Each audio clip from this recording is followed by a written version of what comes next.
Shalom Bapak Ibu Saudara-saudari yang dikasihi dan mengasihi Tuhan. Hari ini kita bersyukur Tuhan memberi kita kesempatan untuk kita boleh datang kepadanya. Mari sebelum kita membaca merenungkan firman-Nya kita berdoa. Tuhan, terima kasih, kami mengucap syukur untuk kasih setia-Mu di dalam hidup kami. Saat ini Tuhan, kami akan membaca merenungkan firman-Mu. Tolong kami untuk kami boleh mengerti apa yang menjadi kehendak dan rencana-Mu dalam hidup kami. Roh Kudus pimpin kami berdoa dalam nama Tuhan Yesus Kristus. Haleluya. Amin. Bapak Ibu Saudara, ayat firman Tuhan yang hari ini kita akan baca terambil dari Markus pasal yang ke-9 ayat yang ke-14 hingga ayatnya yang ke-29. Saya akan membacakan satu ayat di ayatnya yang ke-29. Jawabnya kepada mereka, jenis ini tidak dapat diusir kecuali dengan berdoa. Amin. Demikianlah firman Tuhan, mari kita merenungkannya. Bapak Ibu Saudara yang dikasihi dan mengasihi Tuhan, kisah di dalam perikop ini berbicara tentang Yesus mengusir roh dari seorang anak yang bisu.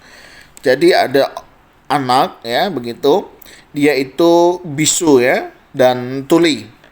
Nah, satu kali mereka dilayani oleh para murid.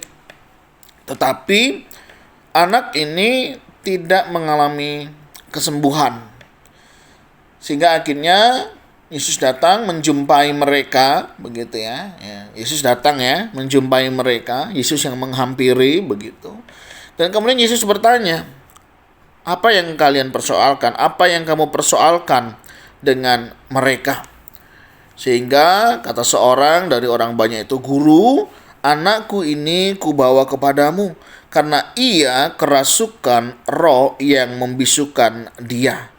Dan setiap kali roh itu menyerang dia, roh itu membantingkannya ke tanah, lalu mulutnya berbusa, giginya berkeretakan dan tubuhnya menjadi kejang. Aku sudah meminta kepada murid-muridmu supaya mereka mengusir roh itu, tetapi mereka tidak dapat. Nah, Bapak Ibu Saudara, satu kondisi yang dimana pada saat itu ada seorang yang kerasukan begitu, murid-murid Yesus tidak dapat menolongnya.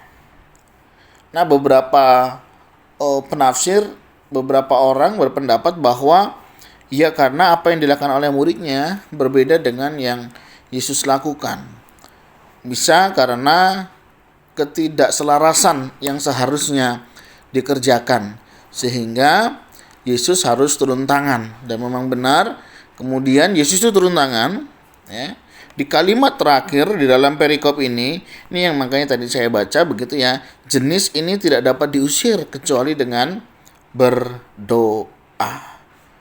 Saya nggak tahu apa yang dilakukan oleh para murid, apakah hanya sekedar menengking begitu ya untuk kesembuhannya itu, atau mereka tidak melakukannya dengan berdoa.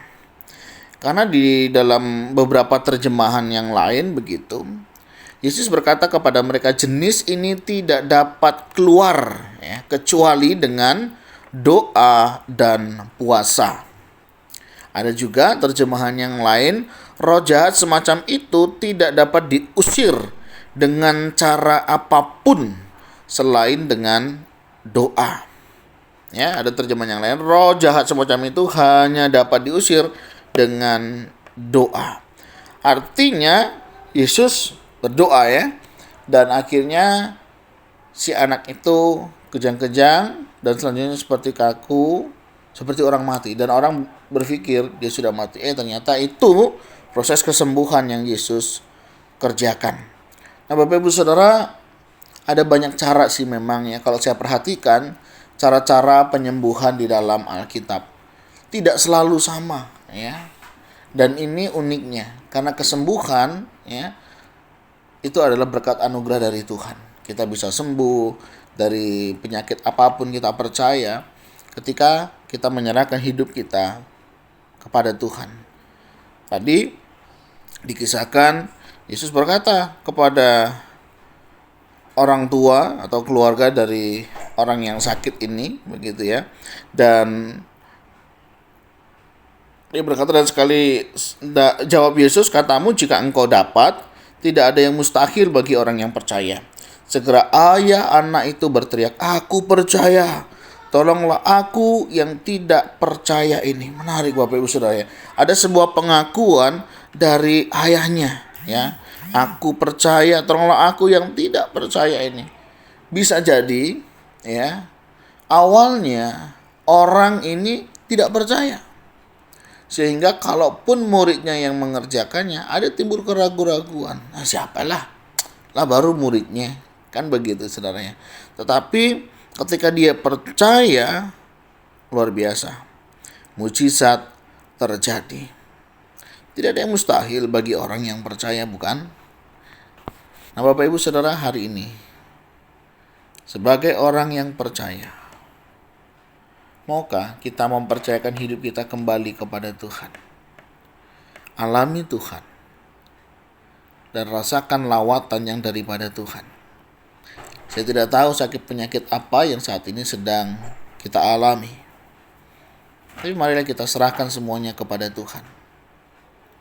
Dan percayalah Tuhan sedang bekerja di dalam kehidupan kita.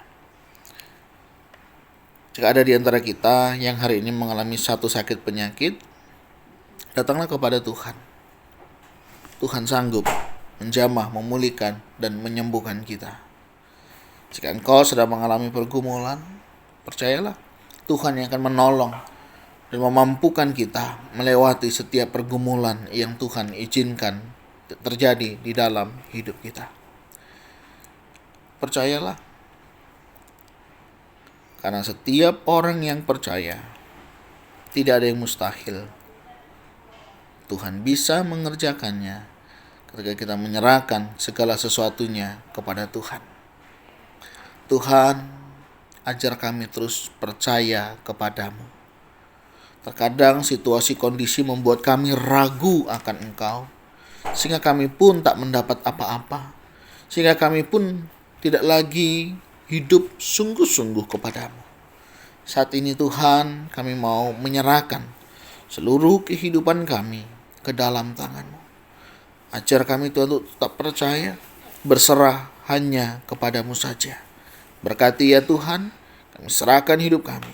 Yang juga berdoa jika ada di antara kami yang mendengar renungan hari ini, yang sedang sakit, kami berdoa, biar Tuhan menjamah, memulihkan, menyembuhkan dengan bilur darah Tuhan. Dan kami percaya Tuhan, ada mukjizat terjadi dalam kehidupan setiap kami orang yang percaya kepadamu.